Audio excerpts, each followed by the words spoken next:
Bio Bio TV, con el auspicio de Melipaz para el estrés y Valupaz para el insomnio, de NOP Laboratorios, pinturas y adhesivos Lanco. Llegó la nueva forma de pintar, con despacho en 24 horas. Y DVA Capital, el futuro es sustentable. Invierte en energías limpias. Conoce el eFund en dvacapital.com. Presentan comentarios de Tomás Mochati. Logra una vida tranquila naturalmente con Melipaz y sin insomnio con Valupaz. Melipaz tranquilizante que calma la ansiedad, controla el estrés y alivia el colon irritable. Valupaz, medicamento natural para el insomnio. Induce tu sueño y buen dormir de forma natural. No provocan dependencia. Para adultos y mayores de 12 años. Venta en todas las farmacias del país y en farmacias independientes. Ella le pone magia al color. Nos hace muy felices, compartimos nuestro amor. Ponle magia tú también, deja la imaginación volar. Que todo luzca hermoso como siempre está tu hogar. Mi mundo es mejor con Lanco. Sabemos que la pelea contra el cambio climático se gana eliminando las emisiones de CO2. Hay que generar energía limpia, llevarla a todos los rincones del planeta, almacenarla y ocuparla en nuestra vida diaria para que logremos un futuro sustentable. A partir de eso, creamos eFund, un fondo que invierte en las compañías que están liderando la electrificación del mundo, desde aquellas que fabrican los materiales para construir paneles solares o parques eólicos, hasta los mayores productores de baterías y autos eléctricos. Invierte en eFund, sé parte del futuro eléctrico y suma en un sentido tus inversiones.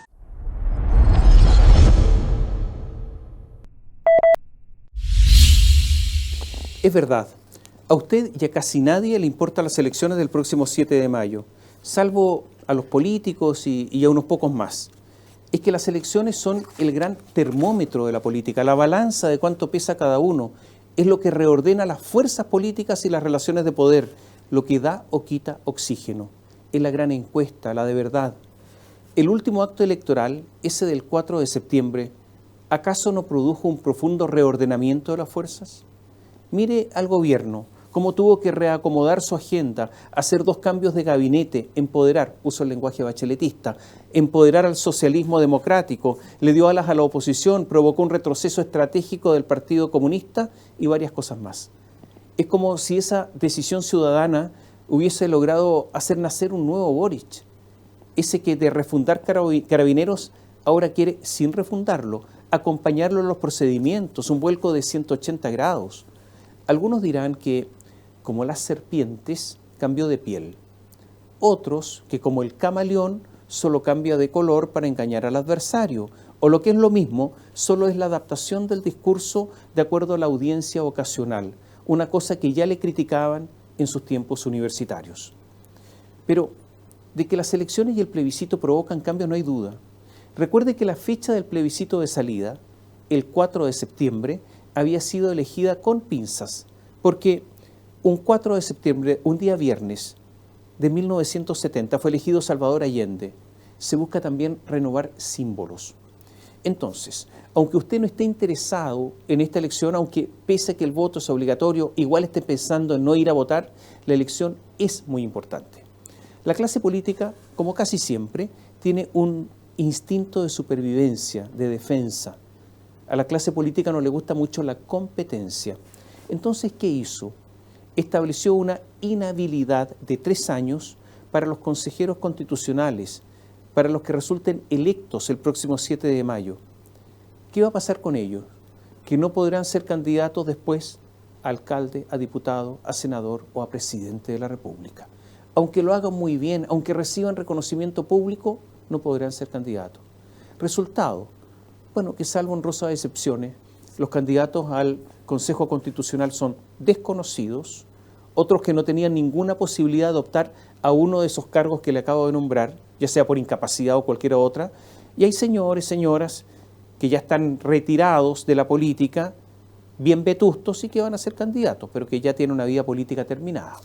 Y esto hace que la elección cobre menos interés por este tipo de candidatos, salvo excepciones. Están lejanos aquellos tiempos del plebiscito de entrada, el de la elección de los convencionales constituyentes, el de la participación extraordinaria en el plebiscito de salida. Se terminaron los discursos encendidos, las pasiones desatadas, la repentina vocación constitucional de tantos, eso de que yo puedo hacerlo todo, esas declaraciones de que sería la constitución más moderna del mundo, ese frenesí fundacional para sentar las bases de un país único.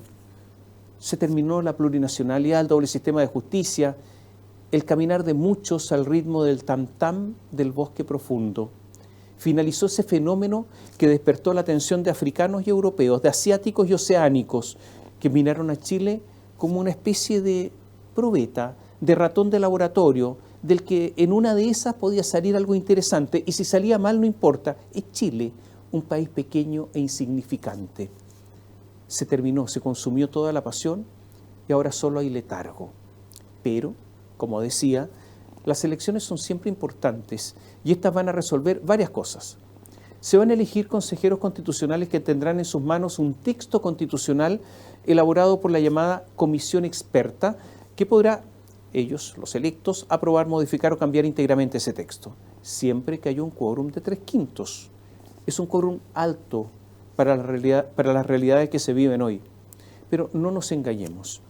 El 7 de mayo también será un plebiscito para el gobierno y las fuerzas de izquierda. No se votará solo por posiciones filosóficas, opciones constitucionales, sino principalmente por quien da mayor confianza en la seguridad pública y en la economía. Repito, seguridad pública y economía. De hecho, en forma algo burda, la derecha nominó a su pacto como Chile Seguro. Y yo creo que la Constitución es mucho más que la seguridad, pero seguridad y economía definirán esta elección. El gobierno entonces decidió poner el acelerador en seguridad. Es verdad que el asunto viene hace algún tiempo, viene desde la asunción de Carolina Toá como ministra del Interior. Recordemos que la antecesora, Isquia Siches, ¿se acuerda de Isquia Siches? Bueno, recordemos que ella, Isquia Siches, participaba de la etapa más revolucionaria del gobierno de Boric, esa que tenía excluido el vocablo macrozona sur, eso no se nombraba, macrozona sur no, estaba prohibido y se prefería hablar de Gualmapu, ¿se acuerda usted? Gabriel Boric, ya sea tipo serpiente o camaleón, de verdad o en apariencia, debió cambiar su discurso. Recordemos que como diputado se opuso a la ley que prohíbe el uso de fuegos artificiales, los fuegos artificiales que son utilizados en funerales narcos o por los narcos para avisar la llegada de droga en las poblaciones. Se opuso a la ley que exigía a los partidos políticos renunciar expresamente a la violencia como método de acción política. Se opuso a la ley Juan Barrios, se opuso a la ley contra el robo de madera, se opuso al estado de excepción constitucional, se abstuvo de la ley en contra del crimen organizado y narcotráfico y la ley que sanciona el ingreso de elementos prohibidos a las cárceles. Hasta hace unos días, el presidente Boric no había colocado ningún tipo de urgencia, que es una facultad privativa de él, a leyes como la que persigue el narcotráfico y el crimen organizado y regula el destino de los bienes incautados por estos delitos, al proyecto de ley que moderniza los delitos que sancionan la delincuencia organizada y establece técnicas especiales para su investigación, el proyecto de ley que fortalece y moderniza el sistema de inteligencia del Estado, ni más ni menos, no había puesto urgencia al proyecto de ley que crea el Ministerio de Seguridad Pública, al proyecto que sanciona el sicariato, al proyecto, en fin, una serie de penas, al proyecto de ley que sanciona o aumenta la pena del delito de secuestro, varias más.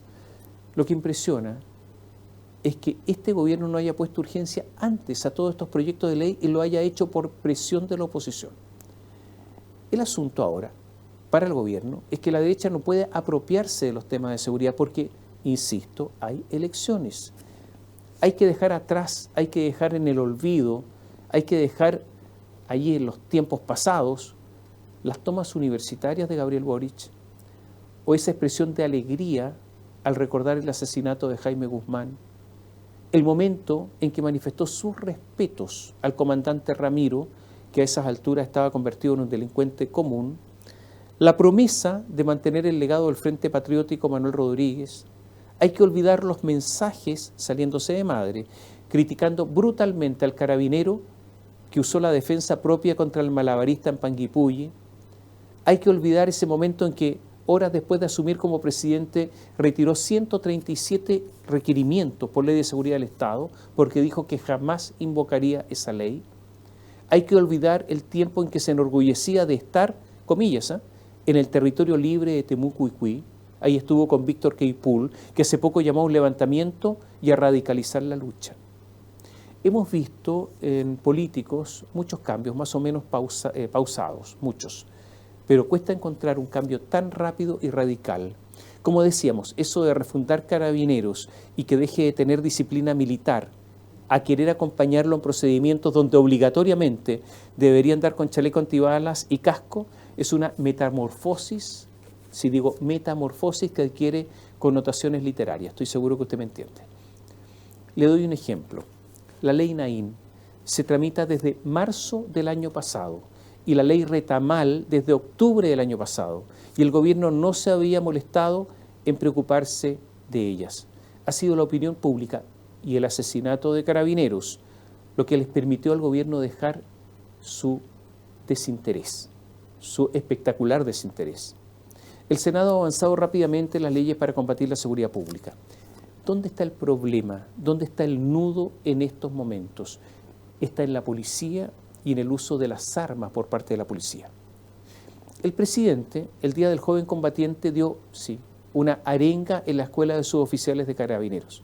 Lo sé, parece un poco de ciencia ficción, surrealista, algo kitsch viniendo de él. Los comunistas, en boca del guardián del dogma, Lautaro Carmona, acusaron al presidente de contradicción. Se pasó de la raya, se sobreactuó, dicen. La oposición, mientras tanto, mediante un artilugio reglamentario, fundió en una las leyes Naín y Retamal. Y así se pretende dotar a Carabineros de lo que se llama legítima defensa privilegiada para usar las armas. Hasta ahora, políticos oficialistas, con Boric a la cabeza, los fiscales, los jueces, han sostenido que los Carabineros gozan de la legítima defensa a secas, o sea, de la misma legítima defensa que goza usted o yo. Yo creo que esto es claramente ridículo, porque Carabineros cumple funciones totalmente distintas a usted y yo. La oposición pretende que la legítima defensa se configure, esto es lo que cree la derecha, la oposición, que la legítima defensa se configure cuando, habiendo una agresión ilegítima o la posibilidad de comisión de una serie de delitos, se responda con un medio racional siempre que no haya habido provocación del agresor, o sea, del carabinero. ¿Qué delitos estarían comprendidos en esta posibilidad de defensa, de defensa legítima, de defensa propia? Bueno, ¿qué delitos? Entre otros, la agresión o amenaza a la integridad personal, cuando el carabinero sea atacado por un grupo de dos o más personas, o sea, cuando una turba ataque a un carabinero, aunque sea con algunos elementos, pero no con armas, Carabineros tiene derecho, por ser el tamaño de esa turba, derecho a usar su arma, siempre que la amenaza sea lesiva, lo puede herir, o mortal, de todas maneras. En los casos de secuestro, sustracción de menores, tortura, violación, parricidio, homicidio, como les decía, lesiones graves, robo con violencia o intimidación, entre otros. Este catálogo de delitos en los que podría intervenir Carabineros para impedirlos es lo que ha provocado tensión en el oficialismo, porque esta es la proposición de la derecha y ha provocado tensión principalmente en Apruebo Dignidad, que es la coalición del presidente y el Partido Comunista. Al ver esta proposición de la derecha, la ministra Toá envió una minuta acusando a la oposición de querer para Carabineros el gatillo fácil y comprometiéndose que para el gobierno Carabineros solo podrá usar su arma cuando esté en peligro su vida o pueda sufrir lesiones graves o un tercero, nada más. Quiere eliminar el catálogo de delitos que le acabo de decir. Este es el nudo, esta es la discusión. Y esta discusión viene dura, porque la oposición señala que la ley quedará corta e incluso será inocua si prevalece la tesis de Carolina Toá y del gobierno. Según esa tesis, la del gobierno, si una turba ataca sin armas a Carabineros, pero es una turba, Carabineros no podrá defenderse. Si una pareja de Carabineros, por ejemplo, está cuidando un supermercado, no podrá impedir el turbazo. O si está cuidando un predio en el sur, viene una turba y se lo toma, no podrá emplear sus armas. O si ordenan parar un vehículo y este no se detiene, no podrán usar sus armas. O si una turba ingresa a La Moneda desarmada, no podrá oponerse con las armas. Y la oposición empieza a dar ejemplo tras ejemplo para indicar, usando una expresión que circula hace rato, que en muchos casos habrá carabineros espantapájaros. En La Moneda hay preocupación, porque lograron aplazar la tramitación en el Senado para la próxima semana. Esto se aprobó en la Cámara de Diputados. En filas del socialismo ha habido molestia con el gobierno. En el socialismo, imagínense, no le gustó esa expresión del gatillo fácil de Toá, o unas declaraciones que en el mismo sentido hizo Camila Vallejo, y de que las normas eran defectuosas, como lo dijo el ministro de Justicia Luis Cordero. Los parlamentarios saben que tienen elecciones encima, que no pueden dar demostraciones de debilidad. Y le voy a dar un ejemplo. El socialista Luis Manucheri dijo: los socialistas no somos de volteretas, tenemos convicciones, y apuntó directamente a Boric. Daniel Melo, otro socialista: hoy retroceden frente a las presiones. Gestión poco seria y desafortunada de un gobierno que no tiene claro lo que quiere. ¿Cuáles son las presiones? De la izquierda al Frente Amplio, de la izquierda al partido del presidente, del Partido Comunista además. Entonces hay un quiebre en estos momentos en el oficialismo. En la Cámara de Diputados, la parte de la defensa propia privilegiada logró un solo voto de apruebo de dignidad. Todos los demás no votaron por esa norma. Y hay solo 2 diputados socialistas que se opusieron. Todos los demás votaron a favor. O sea, la coalición del presidente está contra el Partido Socialista. En el Senado es probable que pierda el gobierno. Gabriel Boric podrá cambiar de piel o de color, dar arengas a carabineros, pero cuando se trata de temas de fondo y de tomar decisiones, está en problemas. Y Gabriel Boric prefiere una legítima defensa privilegiada, pero atenuada, solo en algunos casos muy precisos. Hay una distancia enorme con la derecha. Un detalle más, este detalle lo aporta la Corte de Apelaciones de Valparaíso, que acogió una reposición interpuesta por la Universidad de Valparaíso y sacó un fallo prohibiendo a carabineros el uso de perdigones en todo evento en la región de Valparaíso. Antes, esa misma Corte había resuelto que la prohibición de estas escopetas con perdigones sea solo en eventos de carácter pacífico, pero decidió mutar. La prohibición es siempre, pase lo que pase, exista la violencia que exista, resolvieron los magistrados porteños. Porque como usted sabe, los jueces también en estas cosas tienen algo que decir. Ahora, todo esto naturalmente tiene las típicas connotaciones de la precariedad. Para que una ley opere, la ley de legítima defensa, por ejemplo, privilegiada en este caso, los carabineros deben poder disparar. O sea, es necesario que estén entrenados. En Santiago hay pocos polígonos, un par de polígonos. O sea, no hay espacios, lugares para que los carabineros se entrenen. Un carabinero común y corriente dispara unos 10 a 12 tiros al año. O sea, no están entrenados. Muchos andan con un revólver, usted los ve en las calles, con un revólver. Esos revólveres tienen 6 tiros. Son muy lentos de recargar. O sea, esos carabineros no están en condiciones de enfrentarse a bandas criminales que frecuentemente usan armas automáticas. O sea, todo esto es un poco ridículo. Bajo el primer gobierno de Michelle Bachelet se retiraron las mini ametralladoras Uzi que usaba Carabineros. ¿Y por qué se retiraron? Porque había habido accidentes, ya que Carabineros no las sabían usar. De repente se le escapaba un tiro. Cuando disparaban se le iba el arma hacia arriba. En otros casos no sabían cómo regularla, colocar en posición un determinado botón que hay ahí para que disparan tiro a tiro y no usan la ráfaga, se les iba la ráfaga. Y en vez de entrenarlos, ¿qué hicieron? Les sacaron las armas. Donoto, el del chiste, el del sillón, seguramente reconocería que en Chile ha sido ampliamente superado. Todo esto es tan tonto. La inteligencia es fundamental para combatir la delincuencia. Bueno, la ANI, la Agencia Nacional de Inteligencia, ocupa un edificio en pleno centro de Santiago, que antes fue un burdel, después fue un banco, y este edificio está ubicado en Tenderini 115 y tiene una sola entrada. Basta con que alguien se pare frente a la entrada y fotografíe a todos los agentes de la ANI. Esa es la inteligencia que tenemos. Todo es tan tonto que hoy hay 31.558 personas con órdenes de detención. 31.558. El ministro de Justicia, el mismo que no fue, Luis Cordero, el mismo que no fue capaz de explicar toda la trama de los indultos, salió a explicar que eran solo 1.665. Eso está bien, que el ministro haya llegado a hacer el trabajo sucio del gabinete, está bien, pero él no es juez. Son los jueces los que deben de resolver eso. Es verdad que de esos 31.000 y tantas personas con órdenes de detención, no todas van a ir a la cárcel, pero sí muchas, si son detenidas. Y las cárceles hoy día en Chile ya tienen unos 47.000 presos. Si operara la institucionalidad, si hubiera eficiencia, si los detuvieran a todos, no habría dónde dejarlos. ¿Se da cuenta que no basta con las leyes solamente? También hay asuntos patéticos. Hace unos días, en la provincia de Arauco, se enfrentaron aguerridos infantes de marina con delincuentes que les dispararon. Se habían robado unas par de camionetas. Los infantes respondieron el ataque armado con balas, pero con balas de salva, con balas de mentira. O sea, esas balas que usan los niños en sus juegos.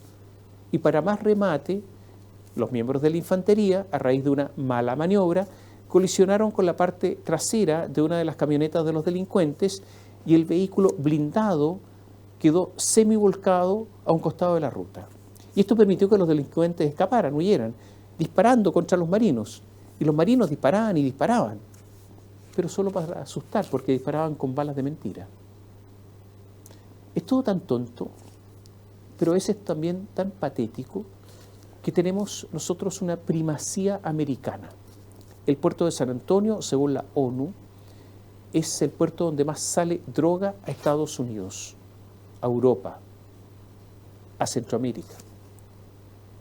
Es el puerto más importante en materia de droga de toda América. Esto requiere de lugares de acopio grandes, requiere de rutas, requiere de logística, requiere de gente y gente armada, requiere estructura, requiere funcionarios coimeados, obviamente. Se mueven miles de millones de dólares en el puerto de San Antonio, el mayor puerto de la droga de América, y que está a 100 kilómetros de Santiago. Después de que se conoció este informe internacional, ¿hubo alguna alarma, alguna inquietud en proporción a estos hechos de Gabriel Boric, de Toá Monsalve, la policía, de alguien? ¿Usted escuchó algo? No, nada. Como si no hubiera pasado nada, raro. ¿Qué quiere que le diga? Algo raro está pasando acá. El puerto de San Antonio tiene un solo escáner para revisar container. Y el escáner está malo y nadie lo arregla. Dicen que en una de esas llega un escáner en noviembre. Y digo en una de esas porque el subsecretario de Prevención del Delito, Eduardo Vergara, dijo que, y esto es comillas, textual, no tiene claro cuándo llega el escáner. O sea, la cueca es de las cuecas largas. Algunos dirigentes navieros han querido reunirse con el subsecretario Manuel Monsalve para ver qué se hace en el puerto, pero no han podido reunirse. Lo obvio es que en cada terminal de un puerto haya un escáner, pero no hay interés. Ecuador, que tiene un comercio exterior muy menor al de Chile, ocurre que revisa en un mes los escáneres que nosotros revisamos en un año. Todo esto es raro, ¿qué quiere que le diga? No encuentran nunca a nadie ante el movimiento de miles de millones de droga en el puerto de San Antonio. No encuentran a nadie. Tampoco encuentran a nadie que lave el dinero. Todo esto es muy extraño. Estamos hablando de seguridad pública. Dijimos que junto a la seguridad es la economía la que va a definir la elección del 7 de mayo. Esta semana no fue buena para el gobierno en temas económicos. ¿La economía para qué es? La economía es para que haya trabajo, para que la gente tenga empleo y para que obtenga los ingresos suficientes para vivir dignamente. Esa es la economía. Finalmente, a eso tiende. Bueno, resulta que aumentó el desempleo en el trimestre diciembre a febrero de 2023. Alcanzó el 8,4%, 0,9 puntos más que hace un año y en el mismo nivel de 2021, en plena pandemia y después del estallido social. Es verdad que aumentó la fuerza de trabajo, pero aumentaron muchísimo los empleos públicos. Los empleos públicos aumentaron 87.000 en 12 meses, pero solo en el mes pasado aumentaron 42.000. Sin estos empleos públicos, la cifra de desempleo obviamente sería mucho más alta. El ministro Mario Marcel llamó a la tranquilidad, pero es él quien autorizó estos empleos públicos nuevos, con un costo de miles de millones de dólares. ¿Quiénes son estas personas contratadas por el Estado? ¿Quiénes son? ¿Dónde están? ¿Qué hacen? ¿Hubo algún concurso público donde pudiera participar usted o yo? Es como si Marcel jugara las cartas al solitario y se hiciera trampa él mismo. Puede ser entretenido, pero un poco patético si se mira el país. Estos empleos públicos serán una pesada carga para el futuro y están camuflando la situación del empleo en Chile. Hubo otros datos que indican que la economía se ha apretado muchísimo. Hay un menor consumo y hay una inflación que está golpeando al comercio. Las ventas en la región metropolitana cayeron 13% en los primeros meses de 2023. La construcción, que mueve muchísimo la economía, mueve el empleo también. Bueno, en la construcción los ingresos de nuevas obras cayeron un 23% en febrero respecto al promedio de 2022. Es evidente que estamos en una situación económica difícil, con alta inflación, bajo crecimiento, poco ahorro y con muchas personas que tienen dificultades grandes, enormes, para llegar a fin de mes. O sea, está todo complicado. Y si la economía se sigue agravando, el sexto retiro será un dolor de cabeza para el gobierno, porque no hay nada peor que someter a votación un sexto retiro desde la AFP con elecciones encima, ya lo sabemos. Transpira frío Marcel, promete ayuda, se esfuerza, le echa la culpa a la oposición por el rechazo a la reforma tributaria, mientras el país se sigue endeudando. Y atención, miren lo que pasó con Codelco, disminuyó sus excedentes en un 62,9% en 2022 y entregó al Estado solo 2.746 millones de dólares. Es muy poco. Para ponerlo en contexto, es la mitad, sí, Codelco entregó la mitad de lo que entrega Sokimich, una empresa privada, al Estado. Las cosas están feas. La pregunta es la capacidad que va a tener el gobierno para entregar bonos, ayuda, apuntalamientos antes de las elecciones, porque todo tiene clave electoral. Naturalmente que hay cosas que juegan para lado y lado, o sea, hay salvavidas de plomo, hay cargas, hay cuestiones que molestan en cada sector. Por ejemplo, en el oficialismo sigue el caso de la clínica Sierra Bella. Usted podrá decir es un caso menor, pero la verdad es que es un caso importante porque es simbólico, muy simbólico. La señal de impudicia, al parecer de abierta corrupción o negligencia total, es evidente, porque una propiedad no puede costar 2.100 millones. Es comprada por una empresa que se crea poco antes, con un capital de solo 100. Compra en 2.100. Después la ofrece públicamente en 3.500 millones, para cualquiera que la quiera comprar, para terminar vendiéndola ¿a quién? Al municipio de Santiago, que usa la plata de todos nosotros, en 8.250 millones de pesos. Esto es simplemente grotesco. El Partido Comunista ha apoyado a Iracy Hasler, que es comunista, alcaldesa de Santiago, en esta verdadera operación. Es como si el Partido Comunista estuviera, reverdeciendo oprobio, recordándonos el escándalo de la Universidad de Arcis. Para peor, tratando de aparentar que todo estaba bien, las concejalas del Partido Comunista Virginia Palma y Dafne Concha llamaron a un punto de prensa al interior de la clínica Sierra Bella. Y estaba también ahí el diputado Gonzalo Winter, de Convergencia Social, el partido de Boric. Llamaron a este punto de prensa para mostrar que todo estaba bien. Llamaron unas cuantas personas que eran de ellos, unas 10 o 12 personas que dijeron que estaba todo bien, como vecinos. La habían pintado hace unos días, se nota, pero era una mano de gato maldada, porque no alcanzaron a limpiarla en serio. Había harta mugre en la clínica, raro todo, desprolijo. Y permite pensar que eso de la superioridad moral respecto a otras generaciones pasadas parece un mito. Ahora, el silencio otorga, por cálculo, por otras miserias. El llamado socialismo democrático también ha guardado silencio. Carolina Toá, que fue alcaldesa de Santiago, Analía Uriarte, Paulina Bodanovich, presidenta del PS, Natalia Pergentili, la presidenta del PPD, y otros han guardado un silencio lamentable. Claro, es que hay elecciones, no hay cacerolitas, aunque sea un asunto de pestilente fetidez. Lo que desactivaron a tiempo fue la contratación en el Ministerio de Obras Públicas, el MOP, del hermano de la polola de George Jackson. Es un periodista que se llama Vicente Gutiérrez. Jackson dijo que simplemente lo habían contratado sin que lo hubiera intervenido. O sea que entre tanto periodista habían contratado justamente a ese por casualidad, que nada tenía que ver él, fue casual, fue simplemente el alias. ¿Cuál es el trabajo de él? Era, porque renunció, asesoría directa a la Dirección General de Obras Públicas en el Plan de Infraestructura del Buen Vivir. No tengo idea qué significa eso, pero eso es.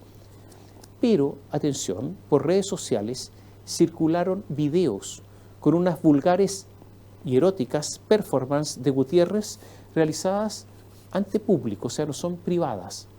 Yo creo que eso parece que también contribuyó a la caída. Ya son varias las denuncias que el gobierno ha recibido por contratar amigos y conocidos. En esta oportunidad el gobierno actuó rápidamente para que el asunto no escalara y para que no siguiera videos mediante provocando vergüenza ajena. ¿Y qué pasa en la oposición? En la derecha se ha producido un golpe bajo la línea de flotación. 3 grandes empresarios, dueños de los más importantes casinos de Chile, se coludieron, según confesó uno de ellos, en las licitaciones que ofrece el Estado para las casas de juego. Esta es la peor pesadilla para la derecha. Empresarios que caen en la corrupción y en la alteración de las reglas de la libre competencia tan gargareadas, tan invocadas, tan proclamadas como una verdad indesmentible. El Diario Financiero cuenta que hay un informe del Casino Marina del Sol que se autodenunció para obtener la garantía de que su dueño Nicolás Imchenetsky no vaya a la cárcel. Y él ¿por qué? Porque si el primero, no el segundo o el tercero, el primero que se autodenuncia, resulta que tiene una garantía de no ir a la cárcel, es un incentivo. Y eso es lo que hizo Imchenetsky. Bueno, reconoció la existencia de una colusión con el presidente de Enjoy, con Henry Comber, y con el gerente general de Dreams, Jaime Wilhelm. El 4 de octubre de 2021, 2 semanas antes de la presentación de las ofertas a la licitación para competir por 10 concesiones de casinos, de la Superintendencia de Casinos, el gerente general de Dreams, Jaime Wilhelm, le pidió al presidente de Marina del Sol, Nicolás Imchenetsky, concretar una reunión clandestina en sus oficinas. Y ahí comenzó todo, las alertas se encendieron. Y luego de ver los resultados de la licitación, porque si bien en la subasta del 2018 las ofertas de la industria rondaban en las 800.000 unidades de fomento, ahora la oferta fue no de 800.000, de 18.000, una bicoca. En una reunión además habría participado ni más ni menos que Claudio Fischer, el dueño de Dream. Son todas personas riquísimas. Varios de los coludidos son parte de la Asociación Chilena de Casinos de Fuego. Yo creo que esa asociación hay que disolverla ahora, ya. Ojalá que se autodisuelvan. Henry Comber es además presidente del Grupo Financiero Euroamérica. Me imagino que ya le pidieron la renuncia y lo despidieron. Como ahora la ley establece la cárcel, es de esperar que algunos no arranquen, como lo hizo Alberto Chank, que se fue a Malta. Todo esto es una bomba para la derecha. Nuevamente empresarios coludidos y un dulce, muy dulce para el gobierno y sus partidos frente a las elecciones. Es posible que la coalición del presidente más el Partido Socialista no obtengan un mal resultado el 7 de mayo, que aporte un buen poco la otra lista, la del PPD con la DC y el Partido Radical, y que la cosa termine más o menos empatada, con un partido de la gente con pocos candidatos elegidos, pero como fiel de la balanza. Lo que quiero decir es que en medio de la indiferencia de que hablábamos antes, el gobierno reciba una bocanada de oxígeno el día de las elecciones y que el espíritu más de izquierda reviva. Mal que mal, fíjese, el apoyo al presidente con todo lo que ha pasado está entre el 30 y el 35%, o sea, eso es mucho. O sea, puede haber un respiro, siempre que seguridad y economía mejoren, al menos en la imagen, y que la derecha, casinos coludidos mediante, haga entender una vez más que eso de que el mercado es respetable no es más que un cuento, una pamplina que solo sirve para hacer los negocios propios. Bio Bio TV, con el auspicio de Melipaz para el estrés y Valupaz para el insomnio, de NOP Laboratorios, pinturas y adhesivos Lanco. Llegó la nueva forma de pintar, con despacho en 24 horas. Y DVA Capital, el futuro es sustentable. Invierte en energías limpias. Conoce el eFund en dvacapital.com. Presentaron comentarios de Tomás Mochiati. Logra una vida tranquila naturalmente con Melipaz y sin insomnio con Valupaz. Melipaz tranquilizante que calma la ansiedad, controla el estrés y alivia el colon irritable. Valupaz, medicamento natural para el insomnio. Induce tu sueño y buen dormir de forma natural. No provocan dependencia. Para adultos y mayores de 12 años. Venta en todas las farmacias del país y en farmacias independientes. Ella le pone magia al color. Nos hace muy felices, compartimos nuestro amor. Ponle magia tú también, deja la imaginación volar. Que todo luzca hermoso como siempre está tu hogar. Mi mundo es mejor con Lanco. Sabemos que la pelea contra el cambio climático se gana eliminando las emisiones de CO2. Hay que generar energía limpia, llevarla a todos los rincones del planeta, almacenarla y ocuparla en nuestra vida diaria para que logremos un futuro sustentable. A partir de eso, creamos eFund, un fondo que invierte en las compañías que están liderando la electrificación del mundo, desde aquellas que fabrican los materiales para construir paneles solares o parques eólicos, hasta los mayores productores de baterías y autos eléctricos. Invierte en eFund, sé parte del futuro eléctrico y suma en un sentido a tus inversiones.